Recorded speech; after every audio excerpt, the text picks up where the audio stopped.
నమస్కారం ఘంటారవానికి స్వాగతం. ముందుగా ప్రధాన అంశాలు. 138 గమ్యస్థానాలకు సర్వీసులు పునరుద్ధరించామన్న ఇండిగో. సంక్షోభం తర్వాత సేవలను స్థిరీకరించినట్లు సీఈఓ వెల్లడి. దేశంలో వ్యవస్థలపై ఆర్ఎస్ఎస్ ఆధిపత్యం చెలాయిస్తోందన్న రాహుల్. ఈసీ లాంటి సంస్థలను కబ్జా చేసిందని ఆరోపణ.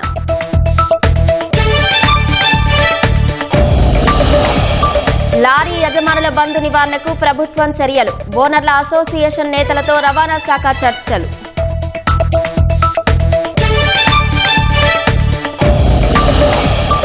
జీరో ఎర్రర్ రెవెన్యూ వ్యవస్థ ఏర్పాటు దిశగా ప్రభుత్వం కృషి. 7,600 గ్రామాల్లో రీసర్వే పూర్తి చేశామన్న మంత్రి అనగాని. నకిలీ మద్యం కేసులో 17 మంది నిందితుల రిమాండ్ పొడిగింపు. ఈ నెల 18 వరకు విధించిన విజయవాడ ఎక్సైజ్ కోర్టు.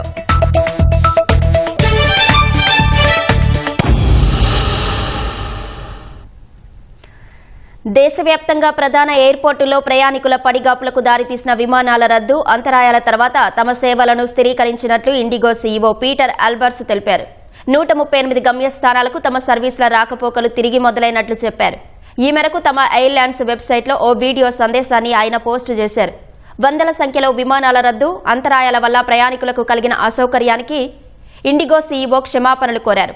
లక్షల మంది ప్రయాణికులకు పూర్తిగా రీఫండ్ చేశామని, ఆ ప్రక్రియ కొనసాగుతుందన్నారు. విమానాశ్రయాల్లోనే ఉండిపోయిన బ్యాగేజీని ప్రయాణికుల ఇళ్లకు చేర్చినట్లు చెప్పారు.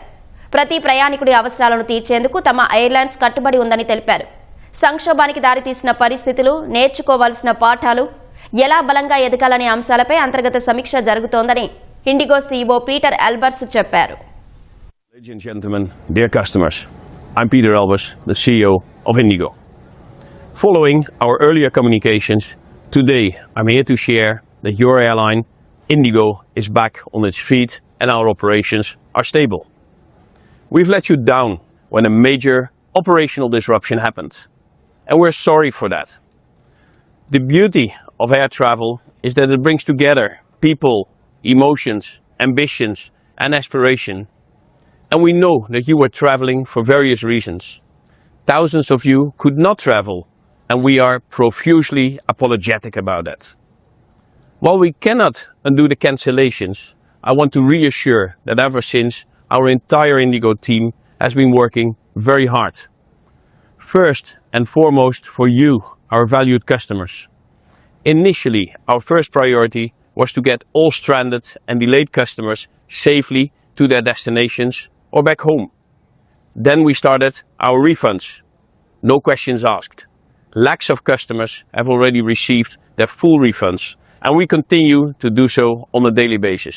Rest assured that we are fully committed in getting this done. Most of the bags stuck at airports have already been delivered back to your homes, and our teams are working very hard on delivering the remaining ones very soon. And we also continue to address all customer needs. In parallel to addressing your needs as a customer, the restoration of Indigo's network and flights was being done on a war footing. On December 5th, we could only fly 700 flights.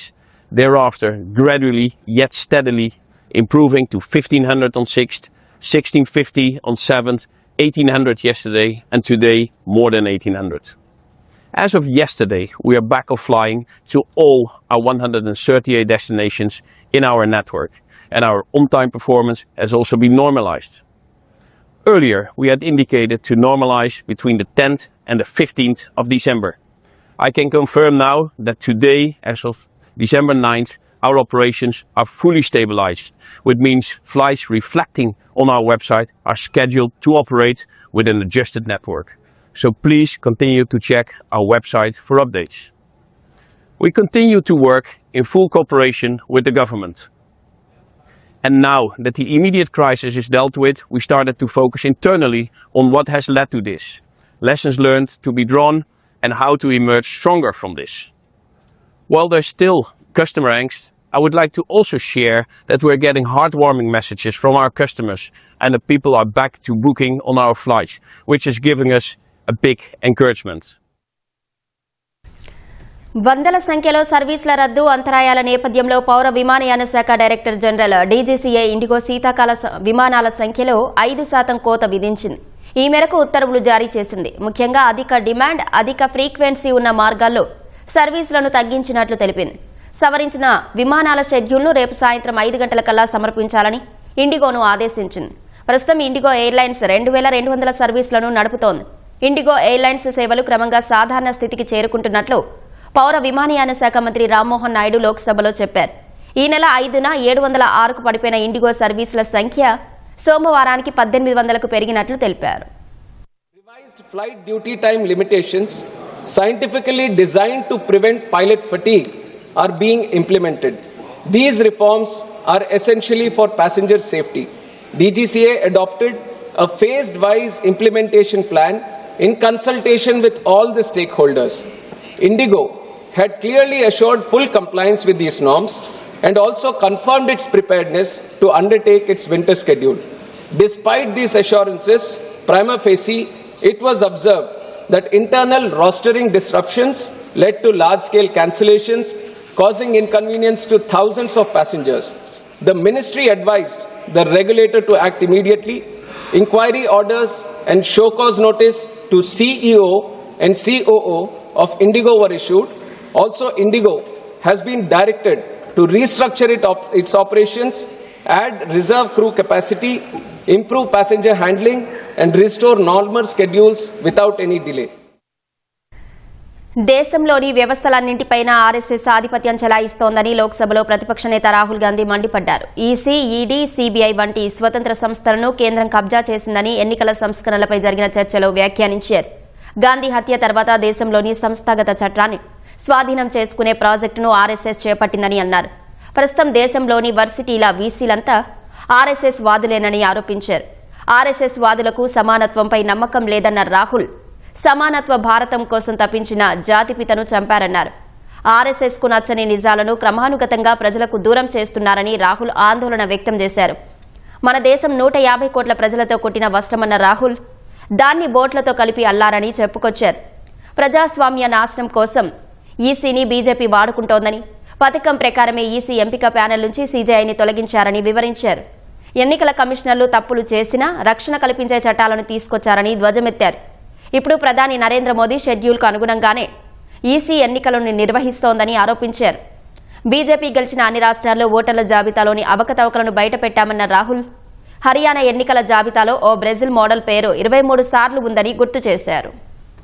It is the idea that every thread, every person in the Union of India is equal that disturbs my friends in the RSS.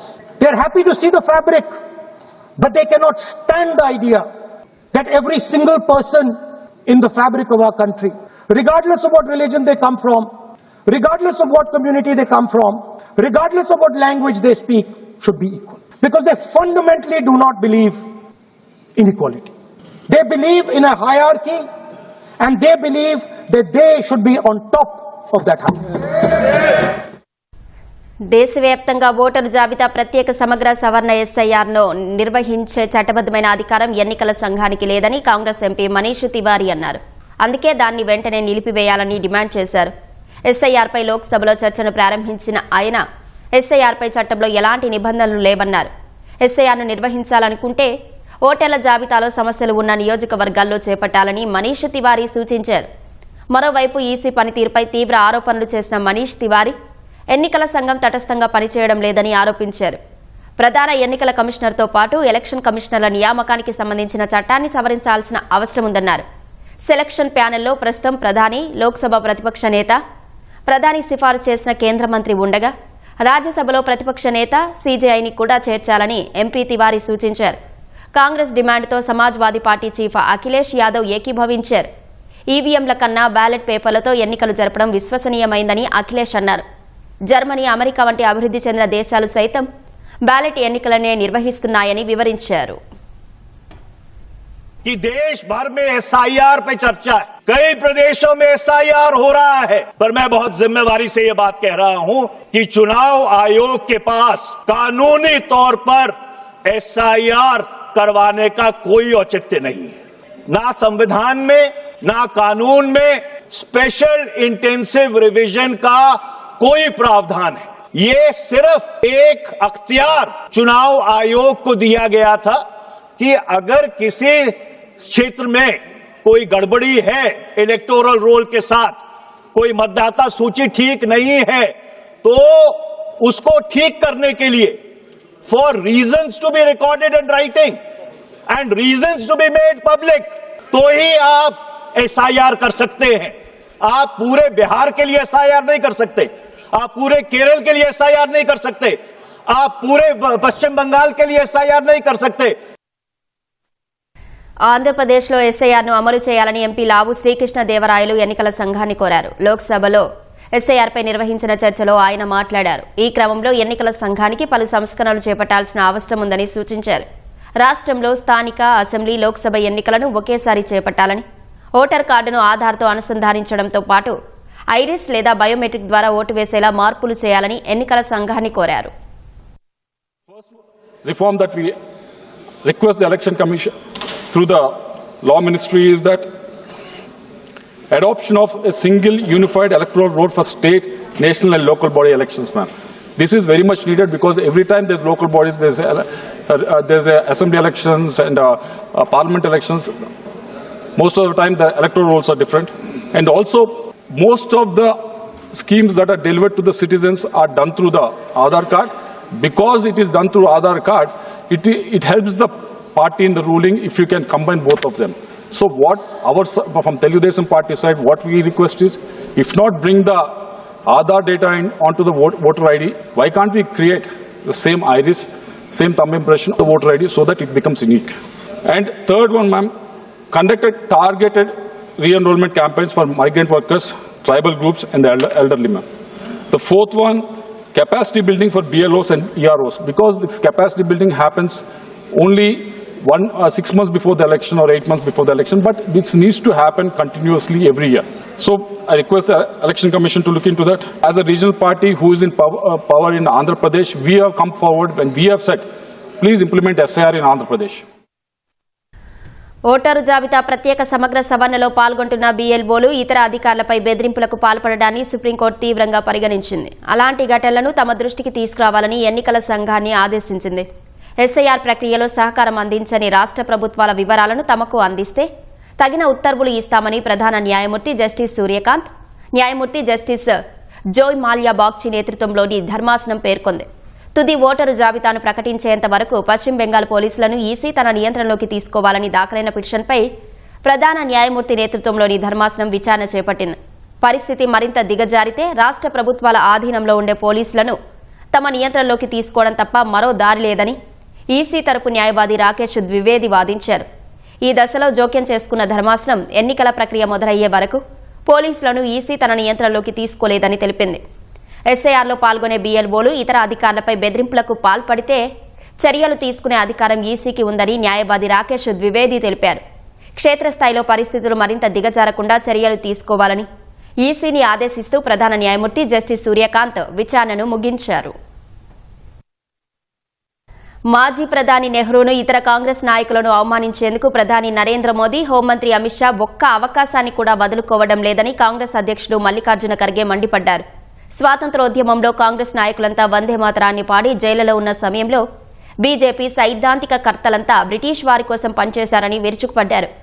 వందే మాతరంపై చర్చ విషయంలో కేంద్ర ప్రభుత్వ వైఖరిని రాజ్యసభలో ఖర్గే తీవ్రంగా తప్పుపట్టారు.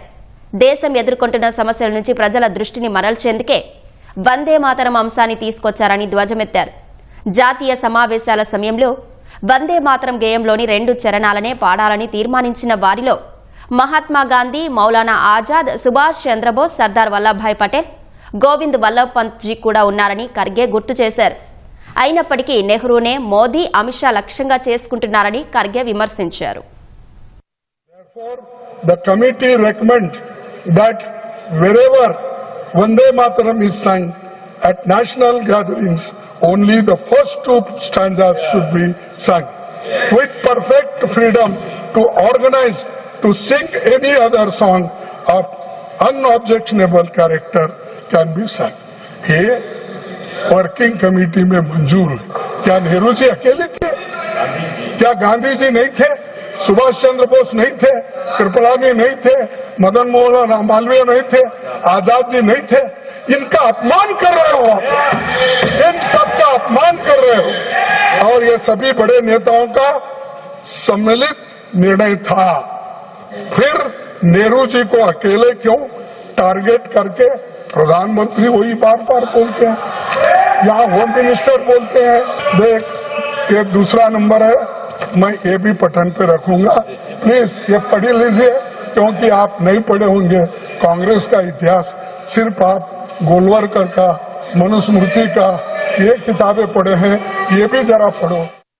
Zero error revenue వ్యవస్థ ఏర్పాటు దిశగా ప్రభుత్వం కృషి చేస్తోందని మంత్రి అనగాని సత్యప్రసాద్ వెల్లడించారు.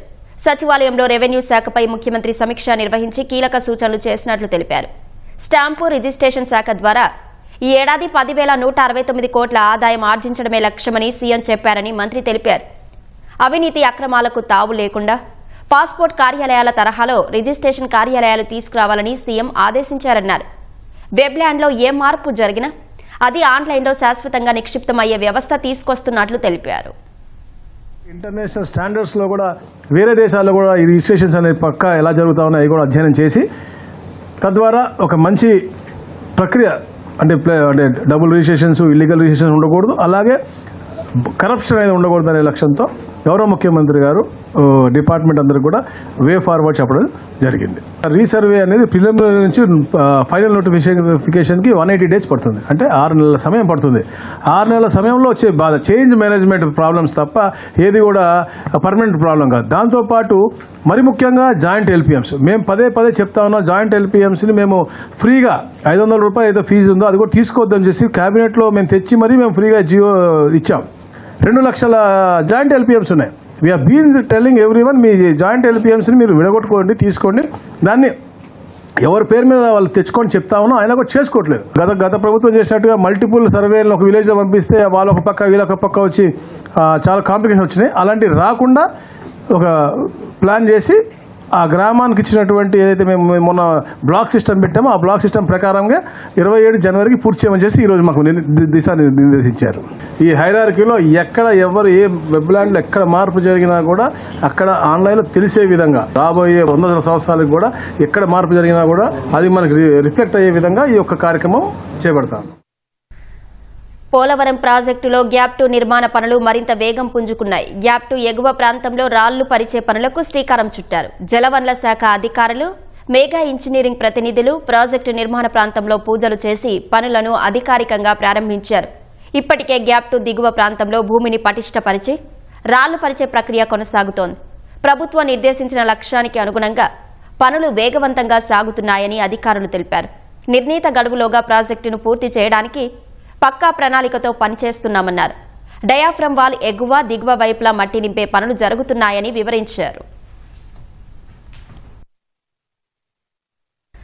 గోదావరి డెల్టా ముంపు, ఇరిగేషన్ సమస్యలపై జలవనరుల శాఖ మంత్రి నిమ్మల రామానాయుడు సమీక్ష నిర్వహించారు. సమీక్షకు irrigation adviser Venkateswara Rao, ENC Narasimhamurthy, Godavari delta system అధికారులు, ఏజెన్సీ ప్రతినిధులు, ఇతర ఉన్నతాధికారులు హాజరయ్యారు. గోదావరి డెల్టా లైడార్కు సర్వే కోసం 13.4 కోట్లు మంజూరు చేశామని మంత్రి వెల్లడించారు. ఈ డిసెంబర్కు గోదావరి జిల్లాలో ముంపు సమస్యలు, లాకులు, గేట్లు మరమ్మతులకు సమగ్ర డీపీఆర్ తయారు చేయాలని ఏజెన్సీని ఆదేశించారు. 150 ఏళ్లలో ఎప్పుడూ జరగనంత నష్టం గోదావరి డెల్టాకు జగన్ హయాంలో జరిగిందని మంత్రి మండిపడ్డారు. జగన్ గోదావరి డెల్టా ఆధునికీకరణ పనులు అర్ధాంతరంగా నిలిపేసి డెల్టా ఆధునికీకరణకు సైంధవుడిలా అడ్డుపడ్డారని దుయ్యబట్టారు. ధవళేశ్వరం బ్యారేజ్కు కొత్త గేట్లు ఏర్పాటు చేయడానికి సీఎం చంద్రబాబు 150 కోట్లు నిధులు కేటాయించారని మంత్రి నిమ్మల రామానాయుడు తెలిపారు. తిరుమల పరకామణి చోరీ కేసులో హైకోర్టుకు సిఐడి అదనపు నివేదిక ఇచ్చింది. నిందితుడు రవికుమార్ విదేశీ కరెన్సీని చోరీ చేస్తూ అడ్డంగా దొరికిన కేసును లోక్ అదాలత్ వద్ద రాజీ చేయడంపై హైకోర్టుకు అదనపు నివేదిక సమర్పించింది. అయితే నివేదికకు సంబంధించిన మరో 2 సెట్లను సీల్డ్ కవర్లో రిజిస్ట్రార్కు సమర్పించాలని హైకోర్టు ఆదేశించింది. పరిశీలన నిమిత్తం నివేదికలు వారి ముందు ఉంచాలని రిజిస్ట్రీకి స్పష్టం చేసింది. ఈ నివేదిక ఆధారంగా లోక్ అదాలత్లో రాజీ చేసుకోవడం చట్టబద్దమా కాదా అనేది తేల్చనుంది. ఇందుకోసం తదుపరి విచారణను హైకోర్టు బుధవారానికి వాయిదా వేసింది. వైసీపీ హయాంలో తిరుమల లడ్డూ తయారీకి కల్తీ నెయ్యి సరఫరా కేసులో సీబీఐ నేతృత్వంలోని సిట్ విచారణ కొనసాగిస్తోంది. A16 అజయ్ కుమార్ సుగంధ్, A29 సుబ్రహ్మణ్యాన్ని కస్టడీకి తీసుకుని ప్రశ్నిస్తోంది. నెల్లూరు జైల్లో రిమాండ్ ఖైదీలుగా ఇద్దరిని తిరుపతి రుయా ఆసుపత్రికి తీసుకువచ్చి వైద్య పరీక్షలు నిర్వహించారు. సుబ్రహ్మణ్యానికి రక్తపోటు అధికంగా ఉండడంతో డాక్టర్లు మందులు ఇచ్చారు. సాధారణ స్థితికి వచ్చాక ఇరువురిని అలిపిరి సమీపంలోని సిట్ కార్యాలయానికి తరలించి ప్రశ్నిస్తున్నారు. ఎమ్మెల్యేలు చెప్పిన ప్రతి పని చేయడం సాధ్యం కాదని, నిబంధనల మేరకే నడుచుకుంటామని గుంటూరు నగరపాలక సంస్థ కమిషనర్ పులి శ్రీనివాసులు అన్నారు. నగరంలో రోడ్లపై గుంతలు పూడ్చడం లేదని ఎమ్మెల్యే గల్లా మాధవి చేసిన ఆరోపణలపై కమిషనర్ స్పందించారు. వర్షాల కారణంగా దెబ్బతిన్న రోడ్ల మరమ్మతుల కోసం కార్పొరేషన్ నిధులు వెచ్చించేందుకు కౌన్సిల్ తీర్మానం చేసి ప్రభుత్వానికి పంపించినట్లు చెప్పారు. నగరంలో ఉన్న R&B రోడ్స్ మొత్తం కూడా నగరపాలక సంస్థ టేకప్ చేసి వాటిని మెయింటెనెన్స్ కానీ తర్వాత ఎక్కడైనా పాడైపోయిన రోడ్లు రిపేర్స్ కానీ చేయాలనే ఉద్దేశంతో లాస్ట్ కౌన్సిల్లో ఒక రెజల్యూషన్ పాస్ చేసుకొని ఆ రెజల్యూషన్ని మనము గౌరవ కలెక్టర్ గారి ద్వారా ప్రభుత్వానికి ఒక నివేదిక కూడా పంపించాం. పాజిటివ్ ఆర్డర్స్ వస్తేనే ఎక్స్పెక్ట్ చేస్తున్నాం. అవి వచ్చినప్పుడు మనము వాళ్ళ దగ్గర నుంచి టేక్ ఓవర్ చేసి అప్పుడు GMC జనరల్ ఫండ్స్ నుంచి ఆ రోడ్స్ అన్నీ కూడా పాడైపోయిన రోడ్స్ బాగు చేసుకోవటం, గౌరవ ఎమ్మెల్యేస్కి ఇవ్వాల్సిన ఇంపార్టెన్స్, వాళ్ళకి ఇవ్వాల్సిన మర్యాద ఎప్పుడు కూడా కార్పొరేషన్ నుంచి తగ్గలేదు. అడిగినవన్నీ మనం చేయలేం. కొన్ని నేను చేయలేను, చట్ట ప్రకారం నాకు కొన్ని లిమిటేషన్స్ ఉంటాయి కాబట్టి అవి చేయలేనప్పుడు కొంచెం చిన్న ఉంటాయి కాన్ఫ్లిక్ట్స్. ప్రైవేట్ స్థలాల్లో పెట్టుకోవడానికి ప్రభుత్వ నియమ నిబంధనల మేరకు అనుమతులు తీసుకొని పెట్టుకోవాలి. అంతేగాని మాకు ఇక్కడ స్థలం ఉంది కాబట్టి మేము పెట్టుకుంటాం. రానున్న రోజుల్లో పర్యాటక రంగంలో రామోజీ ఫిల్మ్ సిటీ దేశంలోనే అగ్రగామిగా నిలుస్తుందని రామోజీ ఫిల్మ్ సిటీ పబ్లిసిటీ విభాగం వైస్ ప్రెసిడెంట్ ఏవి రావు అన్నారు. తెలంగాణ రైజింగ్ 2047 గ్లోబల్ సమిట్లో రామోజీ ఫిల్మ్ సిటీ ఏర్పాటు చేసిన స్టాల్ అందరినీ ఆకట్టుకుంది. ప్రపంచంలోనే అతిపెద్దదైన రామోజీ ఫిల్మ్ సిటీలో పర్యాటకం, చిత్ర నిర్మాణాలకు ఉన్న అవకాశాలను వివరిస్తూ స్టాల్లో ప్రత్యేక వీడియోను ప్రదర్శించారు. రామోజీ ఫిల్మ్ సిటీలో ఇప్పటివరకు నిర్మితమైన ప్రధాన చిత్రాలు, దిగ్గజ ప్రముఖులు ఫిల్మ్ సిటీ పర్యాటక ప్రదేశాలను సందర్శించిన అంశాలను ఇందులో ప్రదర్శించారు. చిత్ర నిర్మాణాలు, నటీనటులకు అవసరమైన ఆతిథ్యం కూడా ఫిల్మ్ సిటీలో లభిస్తుందన్న సమాచారాన్ని స్టాల్ సందర్శనకు వచ్చిన ప్రముఖులకు వివరించారు. Ramoji Group is in a growth phase, so tourism is an important area which the group is concentrating under the guidance of CH Kiran Garu and MD Madam Garu. So we, as Ramoji Film City is already a world's largest film studio complex, and 16 lakh tourists come every year. So with the coming with the new projects in pipeline, so definitely Ramoji Film City and Ramoji Group is going to be the one of the leading destinations in the country, and not only the country but in this region, Southeast Asia region. We are very confident with the vision of our late Ramoji Rao Garu that has been taken forward very effectively by our leadership. భారత పౌరసత్వం రాకముందే సోనియా పేరు voter జాబితాలో చేర్చారన్న ఆరోపణల కేసులో Delhi court ఆమెకు నోటీసులు జారీ చేసింది. ఈ మేరకు రౌజ్ అవెన్యూలోని సెషన్స్ కోర్టు ఉత్తర్వులు జారీ చేసింది. సోనియాకు పౌరసత్వం రాకముందే ఆమె పేరు ఓటరు జాబితాలో చేర్చారని, అందుకోసం అవకతవకలకు పాల్పడ్డారని పిటిషనర్ తరపు న్యాయవాది ఆరోపించారు. 1980లో ఓటర్ల జాబితాలో సోనియా పేరు కోసం కొన్ని నకిలీ పత్రాలను సృష్టించి ఉంటారని అనుమానం వ్యక్తం చేశారు. ఆ తర్వాత సోనియా పేరు తొలగించి మళ్లీ 1983లో తిరిగి చేర్చారన్నారు.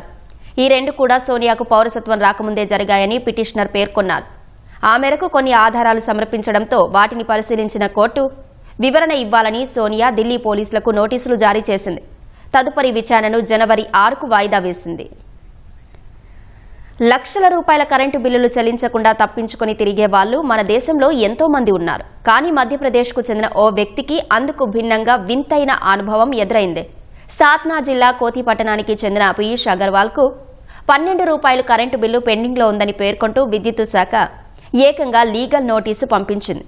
12 రూపాయలకు అదనంగా మరో 12 రూపాయలు పెనాల్టీ రూపంలో చెల్లించాలని, లేదంటే న్యాయపరమైన చర్యలు తీసుకుంటామని విద్యుత్ శాఖ నోటీసులో స్పష్టం చేసింది.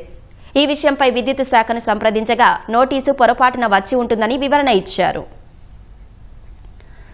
తమిళనాడు కన్యాకుమారి జిల్లాలోని కిల్మిదలం సముద్ర తీరానికి ఓ భారీ తిమింగలం కలేవరం కొట్టుకొచ్చింది. సుమారు 10 అడుగుల పొడవు, 2 టన్నుల బరువున్న ఈ తిమింగలాన్ని చూసేందుకు చుట్టుపక్కల ప్రాంతాల నుంచి పెద్ద ఎత్తున జనం తరలివచ్చారు. ఈ తిమింగలం మత్స్యకారుల వలలో చిక్కుకుంది. దాన్ని రక్షించేందుకు వలను కత్తిరించారు. అయినా ఆ తిమింగలం మృతి చెందింది. దాని కళేబరం ఒడ్డుకు కొట్టుకొచ్చింది.